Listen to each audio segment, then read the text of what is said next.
This is when the trouble starts. Not enough observers, too many votes to count. Election officials say a record number of Guineans came out to take part in this election. Most are first-time voters, queuing hours before the polls open to have a say in the country's future, despite a divisive and violent presidential campaign with candidates fomenting ethnic tension. The voting was peaceful. Donnez votre voix, mais ne donnez pas votre vie. Give your vote but not your life. We are Guineans. What we have in common is stronger than what divides us. The nation is what we have in common. Politics divides us. We have to favour the nation. We have to tell ourselves that we are Guineans rather than activists for political parties.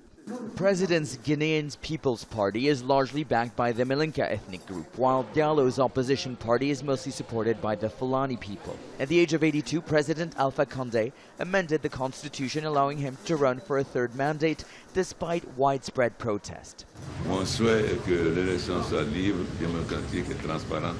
I wish for a free, fair, democratic and transparent election, and that everything is done peacefully and with tranquility. We will make sure all polling stations are secure. Guinea cannot develop if there is not peace, security and unity. We call on all candidates to avoid violence. Already opposition candidate Diallo is saying he believes he has won the vote and accuses the election commission of favoring incumbent President Alpha Conde. Quant à l'issue du scrutin, j'ai d'énormes inquiétudes si I'm not worried about the outcome of the election. However, I have major concerns for peace and cohesion if Mr. Alpha Conde tries to seize power through cunning and violence. This will not be acceptable to our supporters and to the Guinean patriots who will have voted for change. While the West African body ECOWAS and the African Union sent observers, the EU didn't.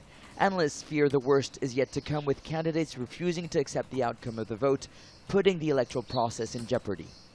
My worry is that whatever the result is, we may go through political instability for a while. All these divisions that have been created over time, how do we build the country, bring Guineans together? Regardless of ethnicity, most Guineans have almost no access to electricity or running water, with 20% of the population living in extreme poverty.